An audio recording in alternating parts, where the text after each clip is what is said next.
All right. Good morning.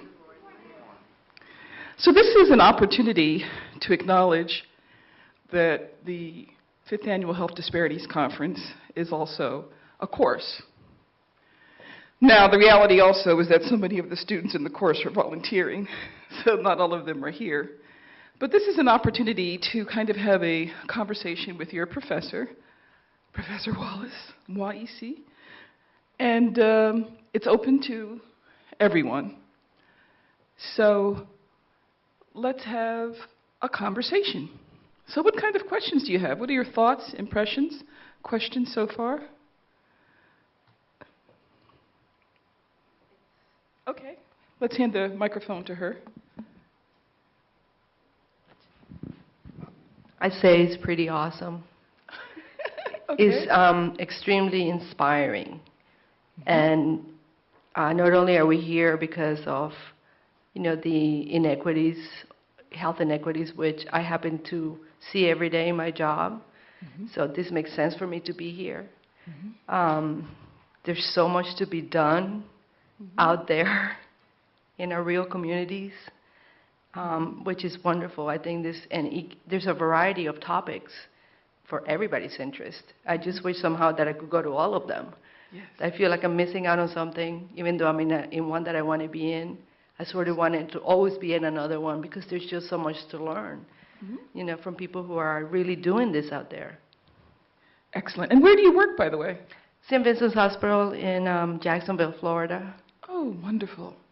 And that's the other exciting thing, that I'm inspired by the fact that people have come from so far away, from California, Seattle, Washington area, Atlanta, Florida, and you're certainly representing in a wonderful way. So we're delighted that you're here. Thank you so much. Okay, your turn, Tom. Oh, we have a question over there, too. But you have to speak into the mic.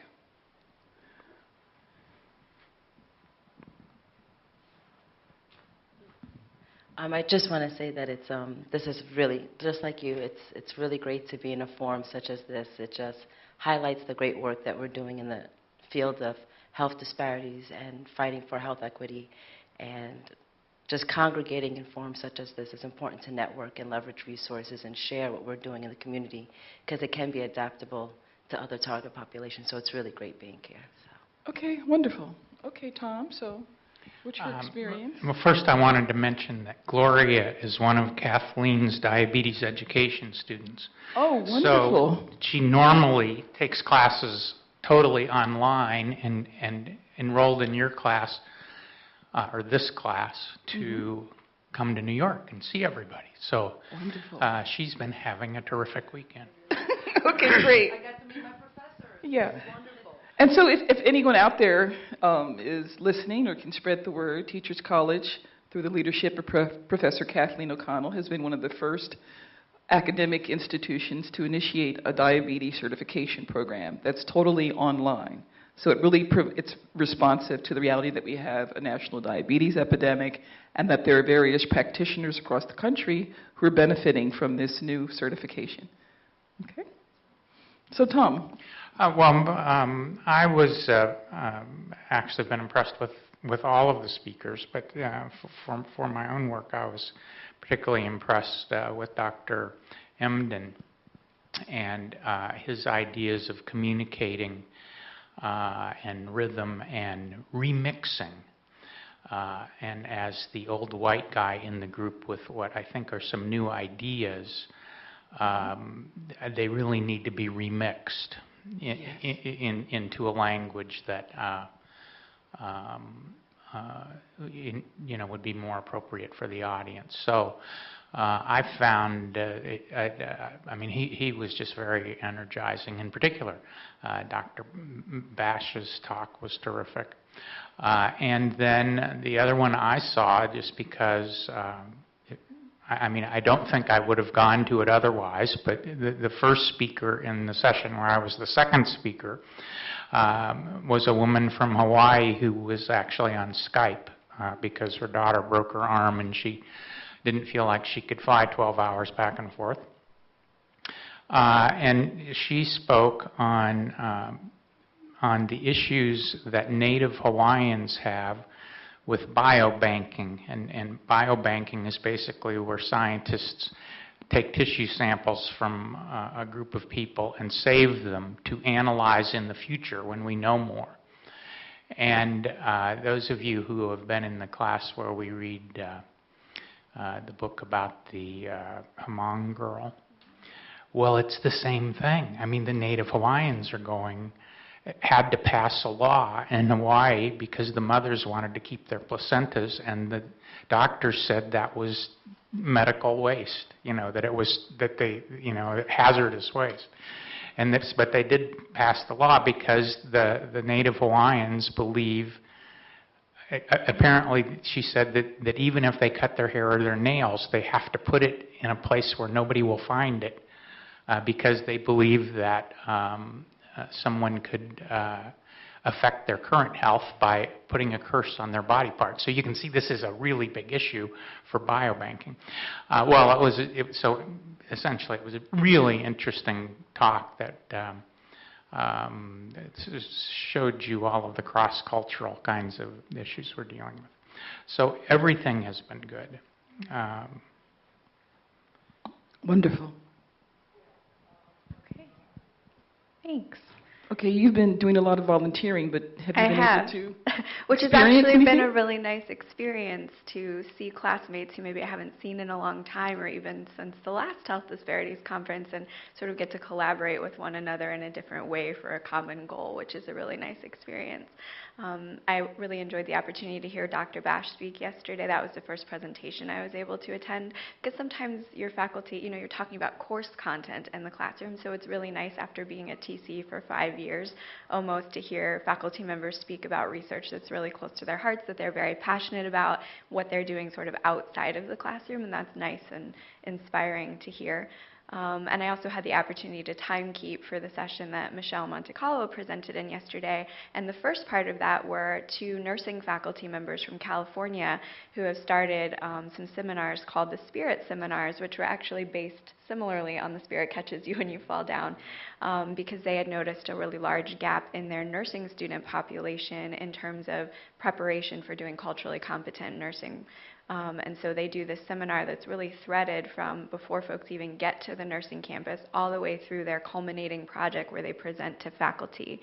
And it was really neat having worked in the healthcare setting doing training on cultural competence for medical providers and social service providers who often said there's nothing in the curriculum. There's one little paragraph in the curriculum in the book about these populations, to really hear from faculty about this innovative, tailored program they're doing that's really worked for their students, and to hear that when their students come in, they have a very high, level of desire to do culturally competent care. So the passion is there, but then to put it into practice. And they also had these very neat little cards that they give to all their nursing students that they put on their name tags. And on the back, it's a little mini assessment, sort of like, am I asking open-ended questions, just to remind them and their Motivational interviewing, am I? Yes. If they get nervous, they can, look at the little back of their name tag and what should I be asking? Oh, what did you come in for today? What is that experience like for you? And kind of reminding themselves of why they're there. So I thought that was a neat visual aid that I'd like to see implemented in more places as well. So I'm really enjoying participating. Yeah. Excellent. I just have to echo what everyone else said, that the conference has been amazing, just so full of information. There's more than you can actually absorb in one day. But I know for myself, Dr. Bosch's session was really helpful because it really focused on, because I'm a school nurse, and a lot of what I do is trying to bring services into the school because sometimes families just don't have the time or the access to them. So that really kind of reinforced what I feel that I'm doing. So, okay, I know I'm on the right track. On the other hand, though, it's good to see that also while I'm trying to enforce nutrition and exercise, at least I see people here who are supporting the same thing. So when I go back to school, sometimes I feel like I'm an island by myself because I'm trying to say, okay, this is what we need to do to help our children be healthier so they can learn. And people look at me like they don't understand what I'm talking about. But at least when I come here, I said, okay, there are other people who think like I do. So it's just a matter of continually giving out the information. And then Dr. Emden's session, the part that really struck to me was when he was talking about the boys and the different parts of the brain and how they're either stimulated or understimulated, depending on what you're asking the kids to do. And in my district, we're going through a new evaluation process where the teachers have to see how engaged the students are. And he was saying how just raising your hand in class doesn't mean you're engaged. So hopefully I can bring this information back, so as the teachers are looking at how to engage their students, and maybe they can kind of think about, well, how am I asking the kids to learn and participate in the class? But it's been a really great experience so far. Wonderful. So that's an example of where the videos from the conference will eventually end up on YouTube, as well as within the Teachers College iTunes channel. And it will be wonderful for you to be able to tell your colleagues that in addition to what you share orally, that this is a new resource. And so it's great to get to the point also where more individuals begin to follow the work of Professor Emden and really can continue to access and have opportunities to interact with him and ask him to expand upon many of these notions. But that's what we mean by creating a temporary community conference, that the conference is a temporary community, but is it also a sense of community that you take with you? That there's nothing like having the experience of coming together, receiving validation, receiving inspiration, getting recharged, getting renewed, getting super motivated to go back to work, and to also feel as though you have some new knowledge, some new skills that you can begin to apply in your work context. So that's really wonderful. So is there anyone else who, just coming up, because we need to have your voice recorded. This is our informal, casual conversation with the students registered in HBSS 5800. Good morning, everyone. Thank you, Dr. And anyone Wallace. else who wants to ask a question or participate or share. What I'd like to dovetail on what you said about this being a community opportunity for members of the community to come in, get this kind of information, and take back to their colleagues. Yesterday, I was very, very pleased and overwhelmed with the information that was coming forth that is so relevant. And I'd like to say, first of all, thank you that it's a free registration. And next year, if it's all possible, I would like to bring as many people that I can that are not only social workers, professionals in education, but other lay people in the community that need this, because to get this information disseminated from a lower level, not necessarily from the higher academic level, it will also help, particularly when you guys were talking yesterday about the students in school. I am a parent that has a son who's now 20, and it was good for me to hear that the rhythm he's had in his head for 20 years was normal, because no one could tell him to be quiet, and he wasn't necessarily bebopping or talking, but he had a rhythm that was very obvious, and that's how he went through school. So I think parents in general also would be benefiting if they were to attend a conference like this. So I just want to say thank you for this information. Well, that's a challenge, because certainly there are tensions between those within the institution who feel rather strongly that there should definitely be a fee, and then I end up being this lone voice expressing the philosophy that free open access is very important. It can be accomplished in a couple of ways. It could also be accomplished by individuals, communities, groups having access to the videos and showing the videos, or having access to the webcast. So there were these tensions. So whereas I would love to promise you that next year this is going to be a free conference, I certainly have to think about those in the administration who were able to support it this year and the competing philosophies. So that's code language for you better pray. So, are there any other comments, questions? We have until 2 minutes to 9. So, we're going to engage you. Who here went to some afternoon sessions yesterday? Okay, so we're going to ask you to speak about your experience of your sessions. So hand the microphone to this gentleman here. Because that's one thing the webcast audience also did not have an opportunity to miss. To experience. They were experiencing only what was in Cohen yesterday. Good morning, and thank you once again for having me at this conference. My name is Rodney Fisher, and I am a principal in the New York City public school system. So the conference that I attended yesterday dealt with child obesity and ways to encounter that. So that's something that's prevalent in my high school, and so I went there to see what are some additional strategies and preventive measures that I can implement in my school to help, cease this. And so there were some organizations that I wasn't aware of, like Iron Will Kids. Yes. Yeah. And so that's an organization that I want to look into and just kind of work with my staff, because that was a challenge that was coming up at the conference, is how do you engage your staff to help encounter or help prevent or educate students on how to make healthier choices in school as well as outside of school. So there's this piece of what we can do in the schools, but once they leave the schools, they're in their neighborhoods, they're their communities, which they see nothing but saturated foods. And so how do we encounter that? How do we engage parents? Once again, how do we engage parents to become more involved in the school, learn some things that we can provide for them, and then take it back to their households and engage their parents and others. So I thought that was an interesting conference in the afternoon. Very good. Okay, so what session did you attend in the afternoon? Were you? Okay. Okay, do you want to make a comment, perhaps? I found Dr. Edmonds' lecture very interesting, because when we look at youth and their rhythm, we always think of rebelling. You sort of rebelling against authority.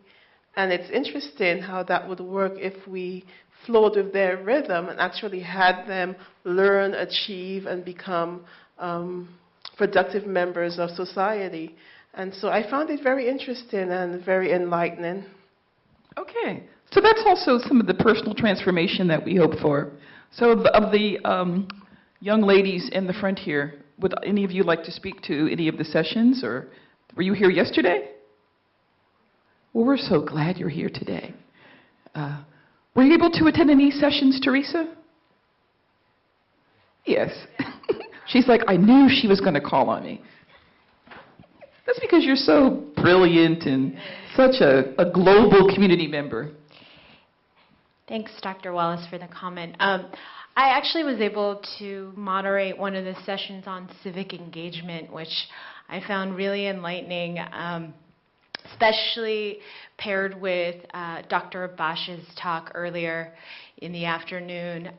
One of the things that really came out was understanding the role of civic engagement at various age levels throughout the course of a child's life, and where that engagement can happen in understanding their community and the languages, or even the rhythm, if you will, that was described yesterday earlier by Dr. Emden, and understanding, helping young people understand how to describe their environments, how to use their vocabulary, how to have that call to action and put those thoughts of what could possibly be different within their neighborhoods with respect to food deserts, for example, how they can change things around them, build community gardens, and really advocate for more access within their communities. So I thought this was a really salient point.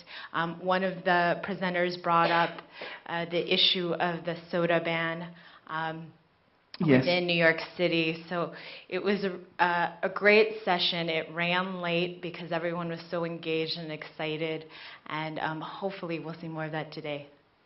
Okay, anyone on that row like to speak to? Were you here yesterday? Did you get to go to a session?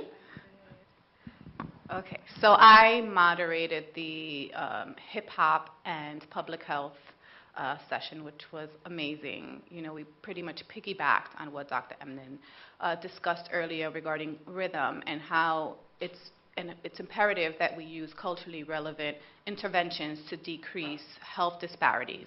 What was interesting was the first two doctoral students discussed, the use of hip hop whereas the last presenter discussed racial biases that need to be addressed first before implementing such programs as part of health education programs. And it was...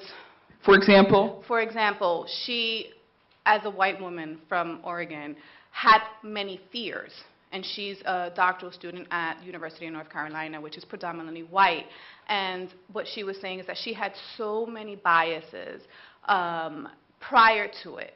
And she is actually focusing on that in her dissertation, that it's something that you have to be able to address. Here I am as a white woman stating that I, feel that it's important to implement, and incorporate things like hip hop into decreasing, for example, at-risk behaviors in adolescents. But then I'm being questioned by the participants because they're telling me things like, what do you know? Yes. You've never been in my shoes. So she says it's very important to be able to address those biases first before implementing programs such as that. And it also ran over because it was just an amazing session. Wonderful. So who else would like to share about an afternoon session? Okay. They weren't here. Okay, Tom, you can bring it up too. And thank you for volunteering, Tom. Thank you. My name is Nana Krantama Ayabuafu. I'm from Philadelphia. And I was amazed to find that incorporating hip-hop into the curriculum may be a way to turn on the creativity and interest of young people into their school, into their learning again, because I do work in the school system as a music teacher in Philadelphia, and some children are really turned off if they cannot get in and practically involve themselves. Then they sit there with their heads down. Some of them even feel sick. So the chance to turn around the whole way that we approach learning with young people is very, very exciting. And so, as you also said, the person who spoke earlier talked about, I was in that same session, by the way, the ideas of biases and racism, and how instructors and teachers and everyone across the board really needs to look at themselves and their way of approaching interacting with people of different cultures, and to even the playing field some way. Hip-hop may be the way that we can address that issue as well. Thank you.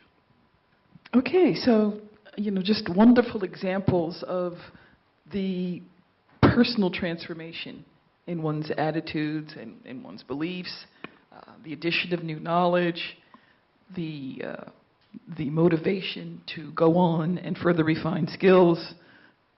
Very exciting to hear that these are some of the elements.